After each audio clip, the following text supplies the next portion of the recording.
means make yourself holy. And urchatz means make yourself pure. Like be mekadesh yourself and be metaher yourself. Right? Urchatz means to wash yourself. So the question is on that, which comes first, being pure or being holy? Well, the chayra, the first thing, what is pure? Pure means not impure, right? Naki, tahar, right? So what's the first thing? To be holy or to be not impure? Not impure. L'chayra, not impure, that's first. So it should be urchatz and then kaddish. First you purify yourself, and then you try to achieve kedusha. No? It is. What? It is Kaddish Orthodox. No, it should be urchatz kaddish. Right? First achieve purity, then achieve kedusha. That's the way it should be. Right? In other words, first get to the ground level. Don't be down there. Get to the ground level, and then go higher. We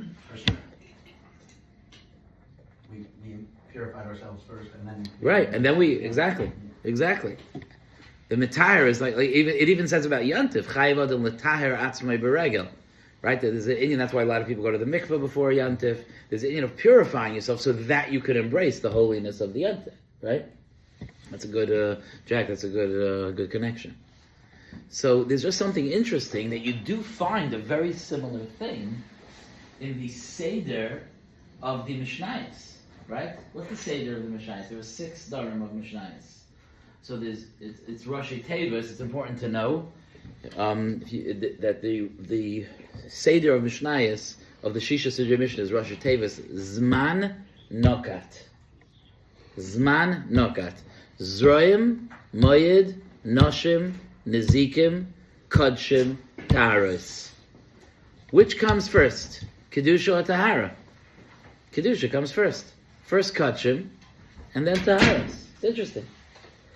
The fascinating thing, my Rosh Yeshiva once shared with us, that although it's true that we look at Kedusha as a higher level than Tahara, but that's only the purity of remaining pure.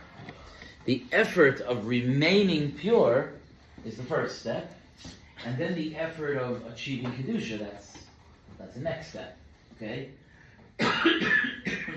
There's apparently a Rambam that says that when a person is impure and they work on themselves to cleanse themselves from it, even though, Jack, as you're saying, yes, the idea is to do that so that you could then embrace Kedusha, but in terms of what's considered a greater accomplishment, there is a certain element of like b'makom shabalei tshuva oindim, that a person who was impure and purified themselves is even higher than someone who's achieving Kedusha. It's one of the most profound things that a person can do is that if a person is left with a mistake, with a michsho, with an avera, with a tumah, to be metaher, that puts him on a higher level. Anyway, that's kadesh or chatz, the 2 levels. But anyway, those are just ramazim, and that's just an example of the many ramazim that exist in the Simanei HaSeder. Another one of the... Isn't the orchats attached to the karpas? It's only there because you're... Yeah, but again, this is all just an Seder. The ramazim continue with karpas as well. I'm just giving you an example.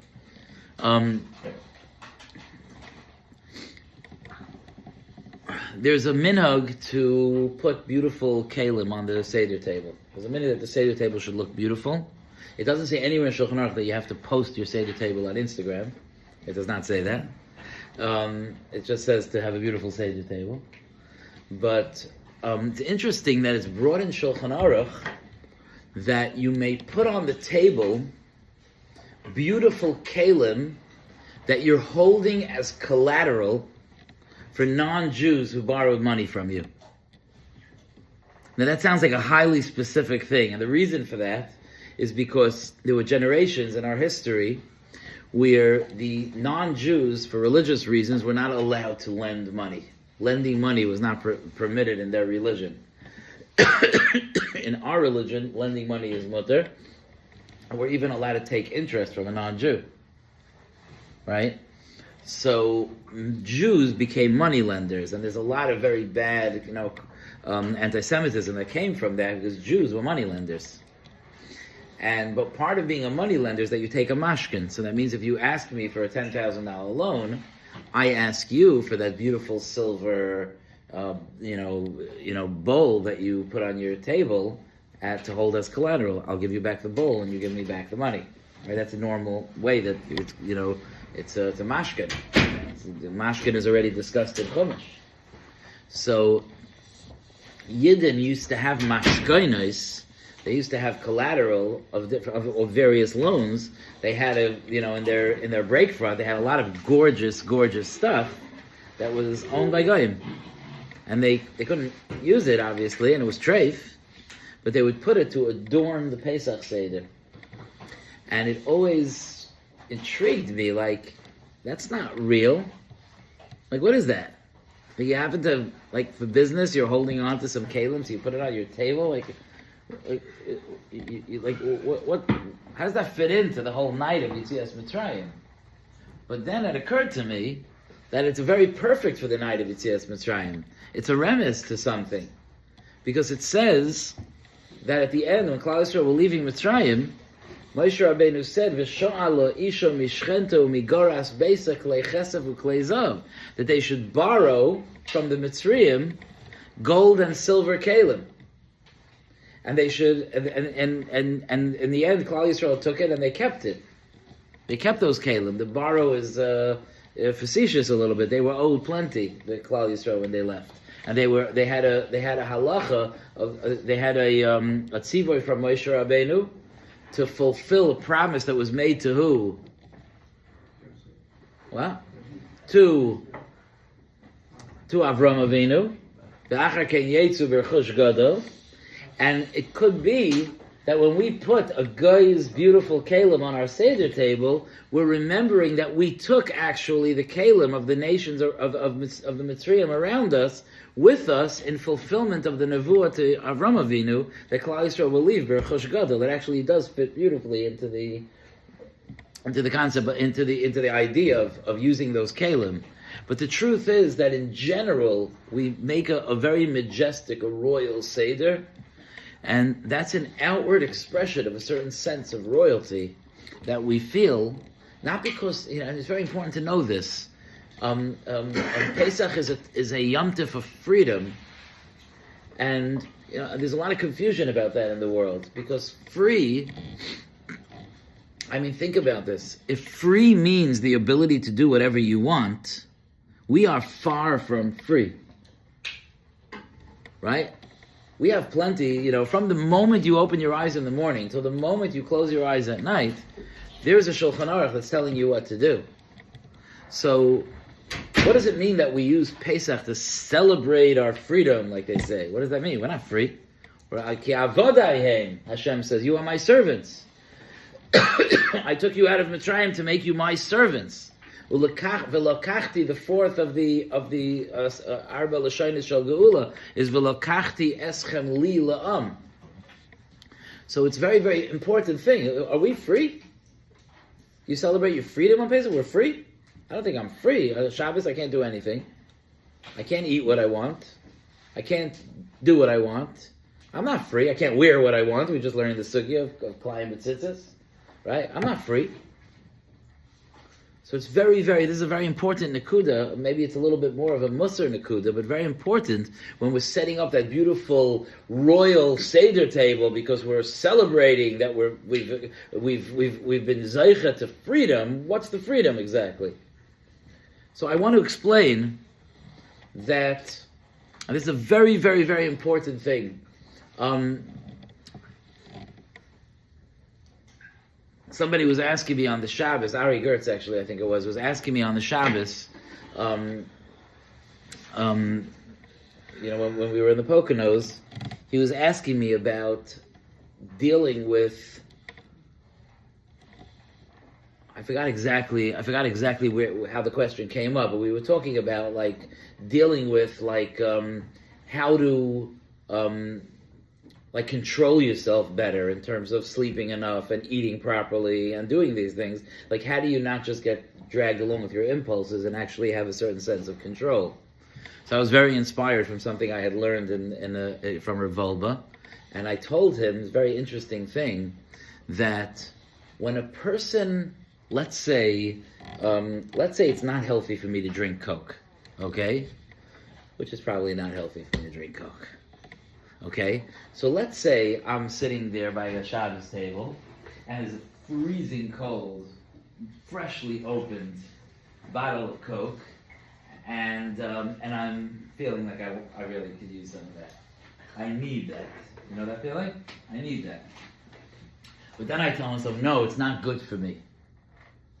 Which is the part that I want, and which is the part that I'm like forcing?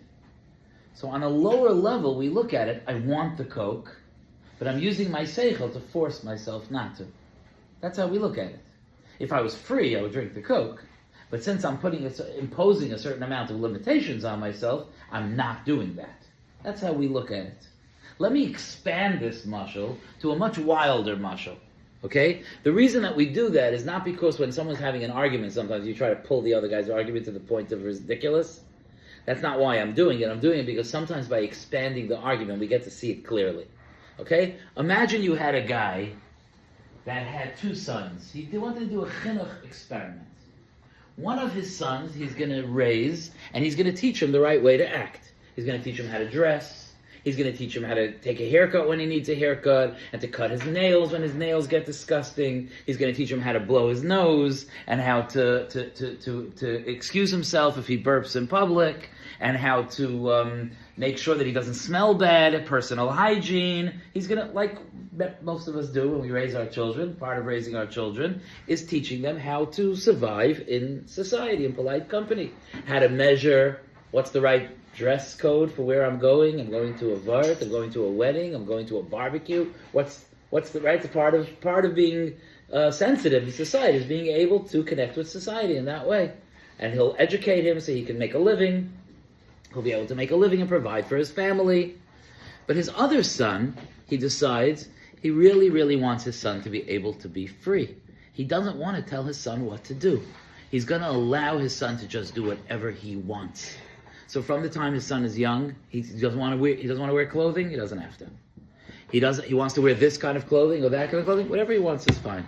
He doesn't want to take a haircut or take a bath when he's a kid or something. That's fine. He starts using bad language in the house. We don't tell him what to do. He doesn't want to go to school. I'm not going to impose it on my kid. I want my kid, let him find his own destiny. He doesn't have to go to school. Okay? Fast forward 30 years. Who's free? Kid number one or kid number two? Kid number one is free. Kid number two is a prisoner of his own impulses and like he can do whatever he wants. But that's not free. Free is the ability to actualize who I am. To be able to bring myself out, to be able to access myself to the fullest degree, to the extent that I could express all the parts of me, to that extent I'm free. Getting back to my soda mashal, no, when I drink the soda, I'm a prisoner to a desire. But when my mind chooses not to drink it, I'm free because I am the one in charge, not my stomach. Right? You see what I mean? What? When I drink the soda, that's not freedom, that's servitude. Because I have a desire to eat, and I'm being forced to that desire to eat. But no, I'm saying I have an independent thought process. I don't want to drink that soda. I don't like what it does to me. So I'm making an independent decision that this is what I'm going to do. Where do we stop with like this impulse is something that we view as something that should be restrained? The other one should. I know like in Christianity, a priest, they view it as like you shouldn't have any religion. I'm not talking about religion right now yet. I'm talking about religion. It's I'm not just freedom. What? In other words, you could argue that somebody who gets married is not freedom because he's giving into an impulse. Oh, so let me explain something very important, okay? Because the impulses, pleasures, desires, wants could be very positive things. But who's the gatekeeper of them? I should have the freedom to employ it when I want and to use it in the manner of my choosing. I shouldn't be a prisoner of it. I should have the ability, let's say marriage, right? So if someone has a sexual urge and he has no control over it, he's a prisoner. But if someone has control over it, he may make a decision to indulge in that because that's positive, that's good for his relationship, it's good for him, it makes him feel good, it's enjoyable. The point of a prisoner, I'm not saying someone who's free is anyone who enjoys themselves. That would be a gross misunderstanding of what I'm saying. I'm saying someone who's free is someone who gets to choose when he enjoys himself. You know, drinking soda might be a very nice thing to do, but I shouldn't afterwards, I don't know how many people in this room have this, but I have it sometimes, that I will eat something or drink something, and afterwards I'll be like, what was I thinking? That was bad for me. I regret that. That means that when I did it, it wasn't a free choice. I was a slave to my stomach. But what would happen if I told myself, you know, I've been really eating very healthy. I think it's fine. It makes sense. It would be wonderful for me to enjoy a delicious cheese Danish right now. And I'm going to enjoy it. I'm not going to regret it afterwards. It fits into my life. It's enjoyable. I want to enjoy myself. Wanting to enjoy myself is not a lack of freedom. Enjoying myself is not a lack of freedom. It's just not being the conductor of my own choir. Not being the conductor of my own pleasures. That's the part that I lose my freedom. That's when we talk about a person by himself. Okay? That's b'chlal, a good thing to know. Nothing to do specifically with Torah. This is just a good thing to know about humanity. About what freedom is and what servitude is. Okay? When it comes to Torah, there a certain emunah comes along with it. When it comes with Torah, part of what we believe, I'll give you a mushal to it. I'm not saying this is the reason, I'm just saying that this is an indication of it, is the fact that we've discussed this several times this year, that the mitzvahs of the Torah reflect the human body. Right? There are 248 mitzvahs aseh, there are 248 avarim, there are 365 mitzvahs leisaseh, there are 365 gidim. That's very cute. But what's the message of that? There must be a reason. What's the message? The message to us is that the Torah embraces us, that the Torah channels us, that the life of the Torah brings out all of who we were meant to be. In fact, in the beginning of the Sefer Alei Shor, he describes the act of, I said this over on Thursday night a few weeks ago, he describes the act of entering the world of Torah as an act of like getting drafted into the army. Like you're going to the army, so you give up a lot of your personal things that you want. You don't get to dress the way you want.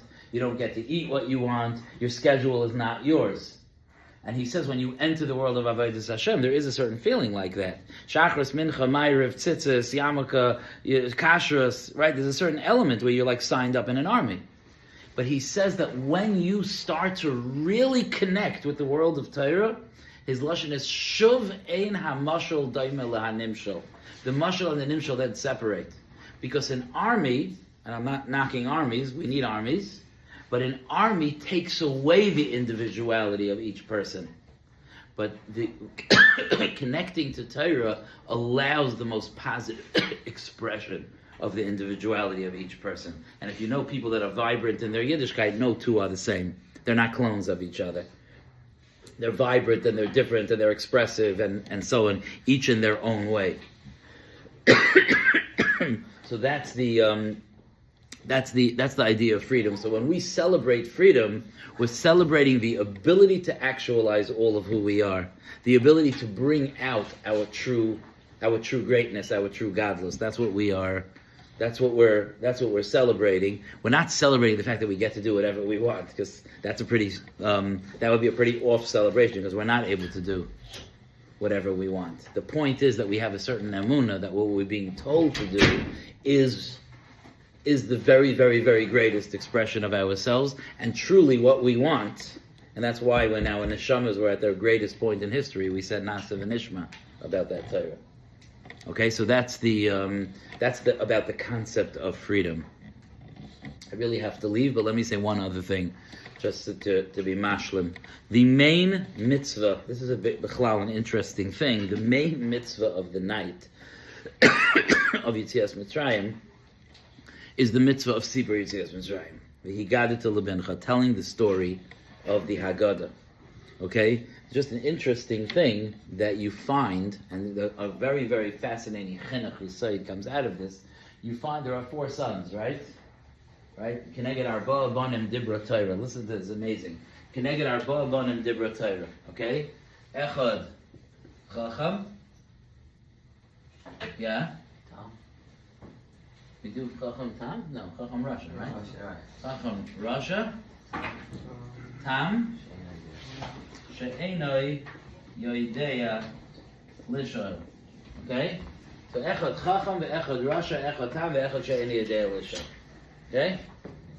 The tam, the chacham, we know, the Russia, we know, the tam is the simple one, he asks simply. The she'eni yedei Elisha doesn't know how to ask. Okay, I'll talk more about that in 2 minutes. What do we answer? So to the chacham, we start telling him all the halachas of Pesach. Hilchos Pesach. Right? He wants to know all the halachas. We tell him Hilchos Pesach. Right? To the Russia, we say, Ba'avur zeh, Asa Hashem li v'tseisi mi Mitzrayim. Because of this, so that I might keep your mitzvahs, Rashi says.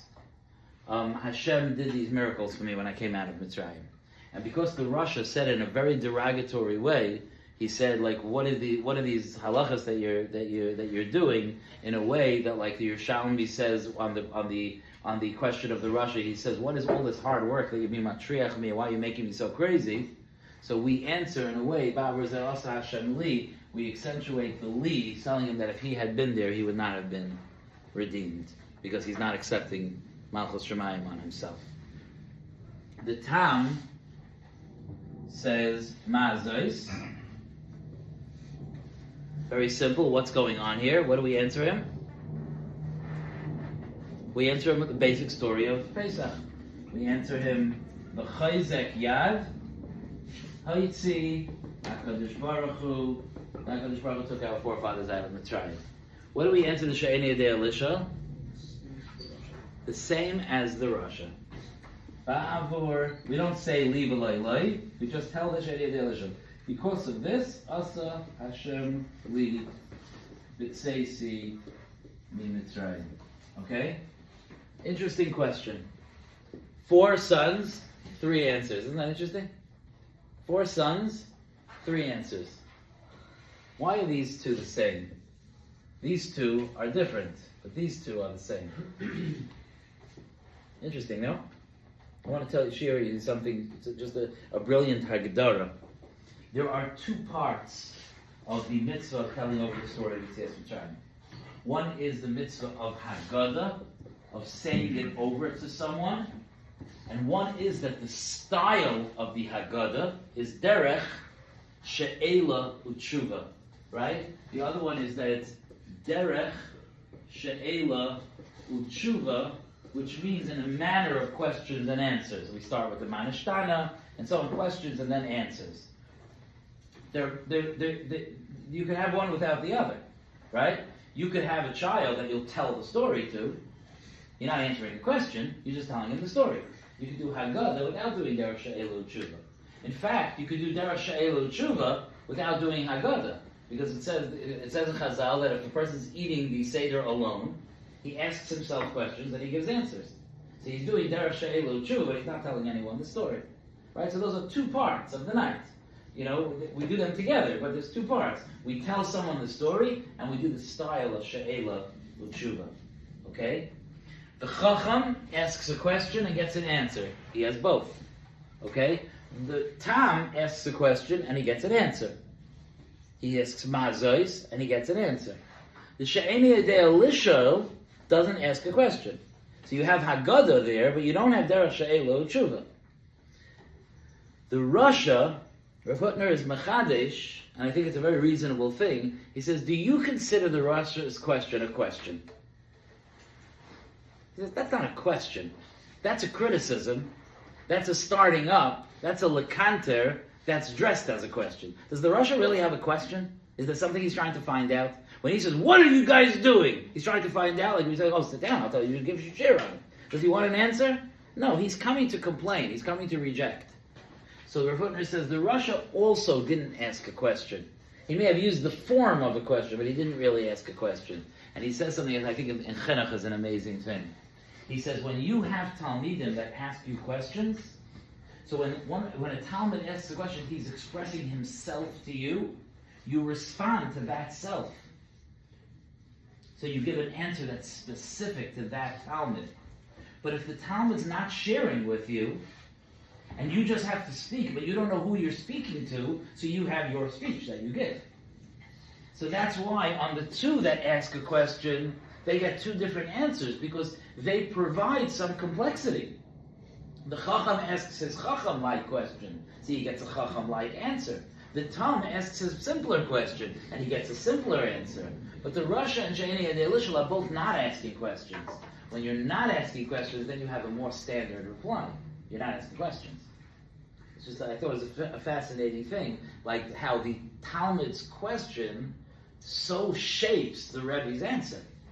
But if the Talmud is not asking questions, it cripples a little bit the Rebbe's ability to fine-tune his answer to the question of the Talmud.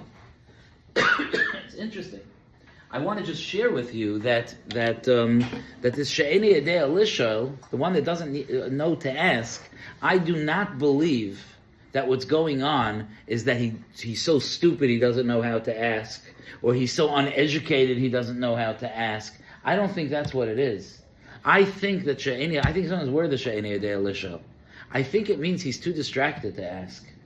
He's not interested enough to ask. He's not noticing that his life depends on this. He's not seeing how nourishing, how nurturing Yiddishkeit could be for him.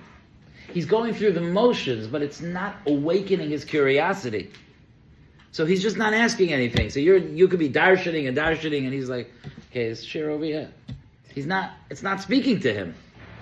And that's why it says, She'eni Yedei Elishal at Pesachla. You have to try to open him up. And the message of opening him up is our lives depend on this. This is our everything. Everything that we have, everything that we've been through, so that we could do this. So that we could share this Yiddishkeit. So that we could do these mitzvahs. So that we could learn this Torah. This is our everything. This fills us completely and then some.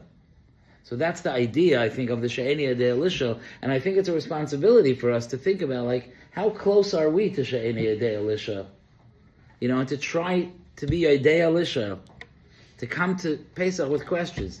It doesn't matter if they're provocative questions. It doesn't matter if they're questions about our Yiddishkeit that maybe don't connect with the Seder completely. But at least we should come with questions. We should care enough to have questions. I don't necessarily mean that you should ask someone by the Seder, although that would be wonderful.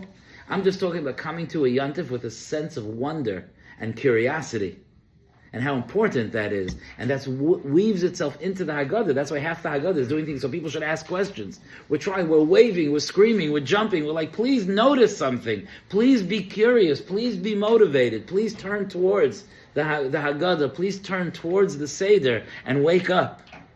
And that, I think we do live in a She'eni Yedei Elishal generation. It's not that we're very smart. The She'eni Yedei Elishal is a super smart guy. We don't look at the pictures in your Haggadahs.